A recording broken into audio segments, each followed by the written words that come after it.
ಹೆಣ್ಣು ಹೊನ್ನು ಮಣ್ಣು ಈ ಜಗತ್ತಿನಲ್ಲಿ ಏನೇ ಕ್ರೈಮ್ ಆಗಲಿ ಅದರ ಹಿಂದಿರೋದು ಈ ಮೂರೇ ಕಾರಣ. ಅಪರಾಧ ಮಾಡುವಾಗ ಪಾಪಿಗಳ ಮನಸ್ಸಲ್ಲಿ ದುರಾಸೆ, ಮೋಹ, ಆಕ್ರೋಶ, ಕಾಮ ಹೀಗೆ ಏನಿರುತ್ತೋ ಏನೋ. ಆಗಬಾರದು ಆಗಿ ಸಿಕ್ಕಿಬಿದ್ದ ಮೇಲೆ ಪ್ರತಿಯೊಬ್ಬ ಅಪರಾಧಿಗೂ ಅನಿಸೋದು ಮನಸ್ಸಿನಲ್ಲಿ ಕಾಡೋ ಮೊದಲ ಮತ್ತು ಕೊನೆಯ ಪ್ರಶ್ನೆ ಒಂದೇ, ಇದೆಲ್ಲ ಬೇಕಿತ್ತ? ಇದೇ ಈ ಹೊತ್ತಿನ ವಿಶೇಷ ಚೀಟಿಂಗ್ ರೋಬೋ. ನಾನು ಪ್ರಭುದೇವ್.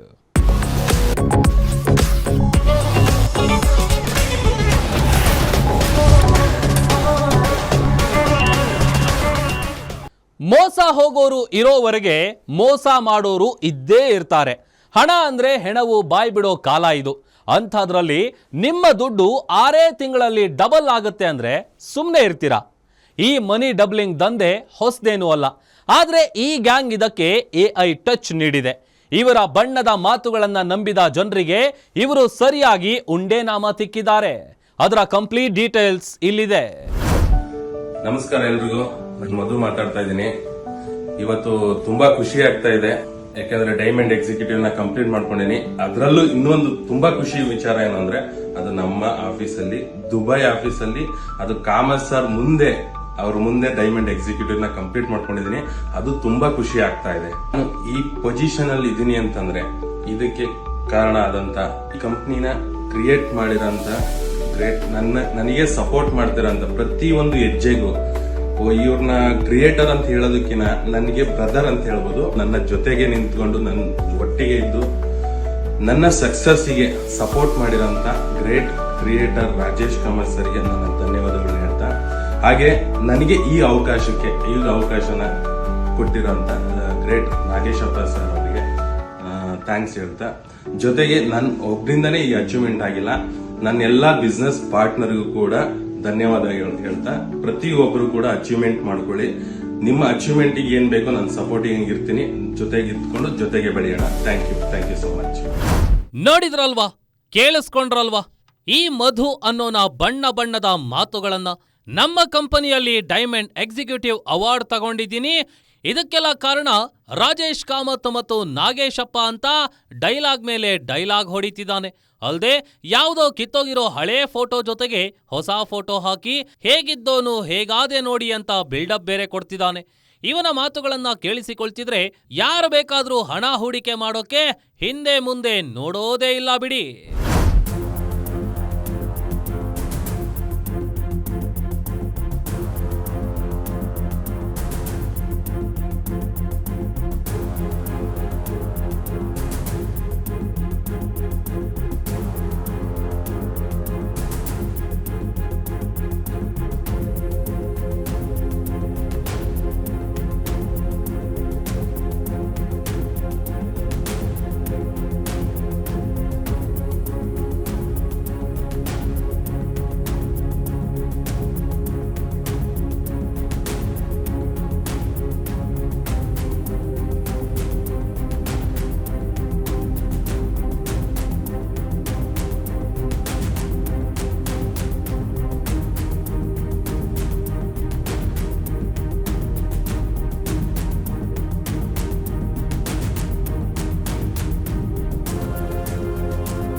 ಕಂಪನಿ ಲೋಗೋ ಲಾಂಚ್ಗೆ ಗ್ರ್ಯಾಂಡ್ ವಿಡಿಯೋ, ಸೂಟು ಬೂಟು ಧರಿಸಿ ಎಂಟ್ರಿ, ಫಾರಿನ್ನಲ್ಲಿ ಲಿಮೋಸಿನ್ನಲ್ಲಿ ಆಗಮನ. ಅದು ಅಂಥಿಂಥ ಲಿಮೋಸಿನ್ ಅಲ್ಲ, ಪ್ರತಿಷ್ಠಿತ GMC ಲಿಮೋಸಿನ್ನಲ್ಲಿ ಎಂಟ್ರಿ ಕೊಟ್ಟು ದುಬೈನಲ್ಲಿ ಗ್ರ್ಯಾಂಡ್ ಲಾಂಚ್ ಮಾಡ್ತಿರೋದು. ಇದನ್ನ ನೋಡಿದ್ರೆ ಯಾರ್ ತಾನೇ ಹಣ ಹೂಡಿಕೆ ಮಾಡಲ್ಲ ಹೇಳಿ? ಇದನ್ನೇ ಬಂಡವಾಳ ಮಾಡಿಕೊಂಡ ರಾಜೇಶ್ ಕಾಮತ್, ಮಧು, ನಾಗೇಶಪ್ಪ, ಪಳನಿ ಅನ್ನೋ ವಂಚಕರು ಅಮಾಯಕರಿಗೆ ಉಂಡೆನಾಮ ತಿಕ್ಕಿದ್ದಾರೆ. AI ಹೆಸರು ಹೇಳಿಕೊಂಡು ಜನರಿಗೆ ಮೋಸ ಮಾಡಿದ್ದಾರೆ. ಒಂದಲ್ಲ, ಎರಡಲ್ಲ, ಮೂರಲ್ಲ, ಸುಮಾರು 1,800 ಕೋಟಿ ರೂಪಾಯಿ ವಂಚನೆ ಮಾಡಿದ್ದಾರೆ ಅನ್ನೋ ಆರೋಪ ಕೇಳಿಬಂದಿದೆ.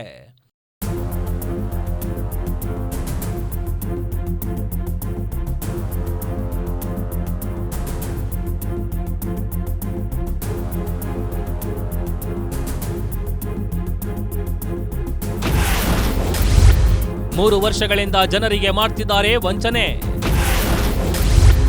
ಎಐ ರೋಬೋಟಿಕ್ ಹೆಸರಿನಲ್ಲಿ ಜನರಿಗೆ ಉಂಡೆನಾಮ. ರಾಜೇಶ್ ಕಾಮತ್, ನಾಗೇಶಪ್ಪ, ಮಧು ಮತ್ತು ಪಳನಿ ಅನ್ನೋ ವಂಚಕರು 3 ವರ್ಷಗಳ ಹಿಂದೆ ಕ್ರಿಸ್ಟಲ್ ಎಐ ಅನ್ನೋ ಕಂಪನಿಯನ್ನ ಹುಟ್ಟುಹಾಕಿದ್ರು. ಷೇರು ಮಾರುಕಟ್ಟೆಯಲ್ಲಿ ಹೂಡಿಕೆ ಮಾಡಿ ಹೆಚ್ಚು ಹಣ ಗಳಿಸುವ ಆಸೆ ತೋರಿಸ್ತಿದ್ರು. ಅಲ್ಲದೆ ಆರ್ಟಿಫಿಷಿಯಲ್ ಇಂಟೆಲಿಜೆನ್ಸ್ ಅನ್ನೋದು ಈಗ ಜನಜೀವನದ ಭಾಗವಾಗ್ಬಿಟ್ಟಿದೆ. ಇದನ್ನೇ ಬಂಡವಾಳ ಮಾಡಿಕೊಂಡಿದ್ದ ವಂಚಕರು crystal AI trusted partner in digital finance ಅಂತ ಜನರಿಗೆ ದೋಖಾ ಮಾಡೋಕೆ ಶುರು ಮಾಡಿದ್ರು. ಅದರಲ್ಲೂ ಕರಾವಳಿ ಜಿಲ್ಲೆಗಳಲ್ಲಿ ಒಂದಾದ ದಕ್ಷಿಣ ಕನ್ನಡ ಜಿಲ್ಲೆಯವರಿಗೆ ಹೆಚ್ಚಿನ ವಂಚನೆಯಾಗಿದೆ ಅಂತ ಗೊತ್ತಾಗಿದೆ. ತಮ್ಮ ಜಿಲ್ಲೆಯನ್ನ ಬುದ್ಧಿವಂತರ ಜಿಲ್ಲೆ ಅಂತ ಕರೆದುಕೊಳ್ಳೋ ದಕ್ಷಿಣ ಕನ್ನಡ ಜಿಲ್ಲೆಯವರು ಎಂತಹ ದಡ್ರು ಅನ್ನೋದು ಇದರಿಂದ ಬಟಾಬಯಲಾಗಿದೆ.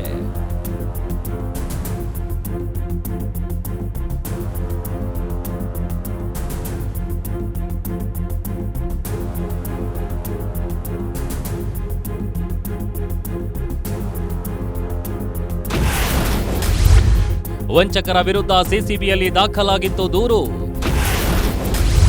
ದೂರಿನ ಬೆನ್ನು ಹತ್ತಿದ ಸಿಸಿಬಿ ಪೊಲೀಸರಿಗೆ ಬಿಗ್ ಶಾಕ್. ಇವರು 3 ವರ್ಷಗಳಿಂದ ಹಣ ಡಬಲ್ ಮಾಡ್ತೀವಿ ಅಂತ ಮೋಸ ಮಾಡೋಕೆ ಶುರು ಮಾಡಿದ್ರು. ಇವರಿಂದ ಹಲವರು ಮೋಸ ಹೋಗಿದ್ರು. ಆದ್ರೆ ಮೋಸ ಹೋದವರು ಪೊಲೀಸರಿಗೆ ದೂರು ನೀಡಲು ಹಿಂದೆ ಮುಂದೆ ನೋಡಿದ್ರು. ಯಾಕಂದ್ರೆ ಇವರು ಹಣ ವಾಪಸ್ ಕೊಡಿ ಅಂತ ಕೇಳಿದ್ರೆ ಇವತ್ ಕೊಡ್ತೀವಿ, ನಾಳೆ ಕೊಡ್ತೀವಿ ಅಂತ ಕಾಗೆ ಹಾರಿಸ್ತಿದ್ರು. ಇವರ ಮಾತನ್ನ ನಂಬಿದ ಜನ ಪೊಲೀಸರಿಗೆ ದೂರು ನೀಡ್ತಿರ್ಲಿಲ್ಲ. ಆದರೆ ಇವರಿಂದ ಮೋಸ ಹೋದ ಒಬ್ರು ಸಿಸಿಬಿಗೆ ದೂರು ನೀಡಿದ್ರು. ಈ ದೂರಿನ ಆಧಾರದಲ್ಲಿ ವಿಚಾರಣೆ ಆರಂಭಿಸಿದ ಪೊಲೀಸರಿಗೆ ಬಿಗ್ ಶಾಕ್ ಕಾದಿತ್ತು.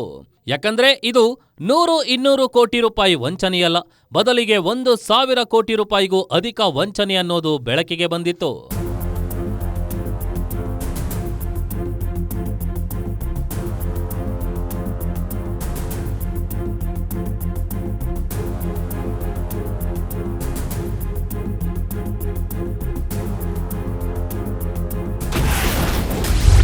ಕೆಂಗೇರಿ ಬಳಿ ತೆರೆದಿದ್ರು ಆಫೀಸ್, ದುಬೈನಲ್ಲೂ ಕಚೇರಿ.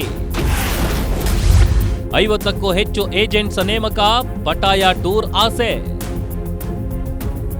ಇವರು 3 ವರ್ಷಗಳ ಹಿಂದೆ ಕೆಂಗೇರಿ ರೈಲ್ವೆ ಸ್ಟೇಷನ್ ಬಳಿ ಒಂದು ಆಫೀಸ್ ಓಪನ್ ಮಾಡಿದ್ರು. ಇಲ್ಲಿ ಕ್ರಿಸ್ಟಲ್ ಎಐ ಅನ್ನೋ ಆರ್ಟಿಫಿಷಿಯಲ್ ಇಂಟೆಲಿಜೆನ್ಸ್ ಆಧಾರಿತ ರೋಬೋಟಿಕ್ ಟ್ರೇಡಿಂಗ್ ವ್ಯವಹಾರ ಆರಂಭಿಸಿದ್ರು.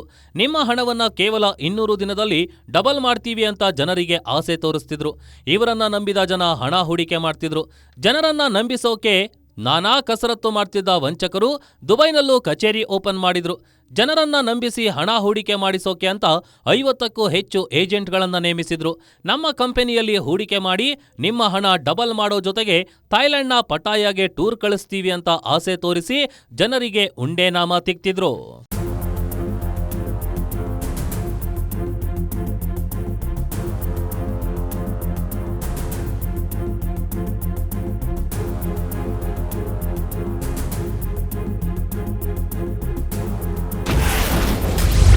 ಚೈನ್ ಲಿಂಕ್ ಕಂಪನಿಗಳ ರೀತಿಯಲ್ಲೇ ಜನರಿಗೆ ಮೋಸ. ಜನರ ಅತಿ ಆಸೆಯೇ ವಂಚಕರಿಗೆ ಆಗಿತ್ತು ಬಂಡವಾಳ. ಭಾರತದಲ್ಲಿ ಈ ಹಿಂದೆ ಚೈನ್ ಲಿಂಕ್ ಕಂಪನಿಗಳು ತಲೆ ಎತ್ತಿದ್ವು. ಅವುಗಳಿಂದ ಜನರಿಗೆ ಭಾರೀ ವಂಚನೆ ಆಗ್ತಿತ್ತು. ಇದೇ ರೀತಿಯಲ್ಲೇ ಇವರು ಕೂಡ ಜನರಿಗೆ ವಂಚನೆ ಮಾಡ್ತಿದ್ರು. ನೀವು ಇಬ್ಬರಿಂದ ಹೂಡಿಕೆ ಮಾಡಿಸಿ, ಆ ಇಬ್ಬರಿಗೆ ಇನ್ನಿಬ್ಬರಿಂದ ಹೂಡಿಕೆ ಮಾಡಲು ತಿಳಿಸಿ, ಅವರಿಗೂ ಕೂಡ ಇದೇ ರೀತಿ ಹೂಡಿಕೆ ಮಾಡಿಸೋಕೆ ಹೇಳಿ ಅಂತ ಹೇಳ್ತಿದ್ರು. ಅಲ್ಲದೆ ಈಗಾಗಲೇ ಹಣ ಡಬಲ್ ಮಾಡಿಕೊಂಡಿದ್ದಾರೆ ನೋಡಿ ಅಂತ ಕೆಲವರನ್ನ ತೋರಿಸ್ತಿದ್ರು. ಅವರು ಕೂಡ ಇವರು ಹೇಳಿದಂತೆಯೇ ಹೇಳಿ ಜನರನ್ನ ಮಂಗ ಮಾಡ್ತಿದ್ರು ಅನ್ನೋದು ಸಿಸಿಬಿ ಪೊಲೀಸರ ತನಿಖೆಯಲ್ಲಿ ಗೊತ್ತಾಗಿದೆ. ಈಗಾಗಲೇ ರಾಜೇಶ್ ಕಾಮತ್, ನಾಗೇಶಪ್ಪ, ಮಧು ಮತ್ತು ಪಳನಿಯನ್ನ ಪೊಲೀಸರು ಬಂಧಿಸಿದ್ರು. ಬಳಿಕ ಅವರು ಜಾಮೀನಿನ ಮೇಲೆ ಹೊರಬಂದಿದ್ದಾರೆ. ಒಂದು ಬಾರಿ ಜೈಲಿಗೆ ಹೋಗಿ ಬಂದಿದ್ರು. ಇವರು ತಮ್ಮ ದಂಧೆಯನ್ನ ಮಾತ್ರ ನಿಲ್ಲಿಸಿಲ್ಲ. ಅಲ್ಲದೆ ಜನರಿಗೆ ಇದೆಲ್ಲ ಗೊತ್ತಿದ್ರು ಹಣ ಡಬಲ್ ಆಗುತ್ತೆ ಅನ್ನೋ ಆಸೆಯಿಂದ ಇವರಿಂದ ಮೋಸ ಹೋಗ್ತಿದ್ರು.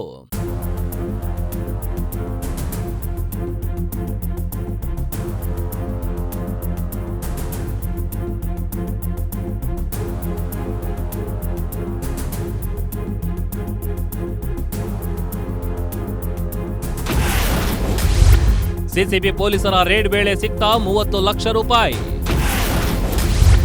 ಆರೋಪಿ ಮಧು ಕಾರಿನಲ್ಲಿ ಅಪಾರ ಪ್ರಮಾಣದ ಹಣ ಪತ್ತೆ. ಇವರ ವಂಚನೆಯ ಕುರಿತು ಪೊಲೀಸರಿಗೆ ದೂರು ನೀಡಲಾಗಿತ್ತು. ಈ ದೂರು ಆಧರಿಸಿ ಪೊಲೀಸರು ವಿಚಾರಣೆ ಪ್ರಾರಂಭಿಸಿದ್ರು.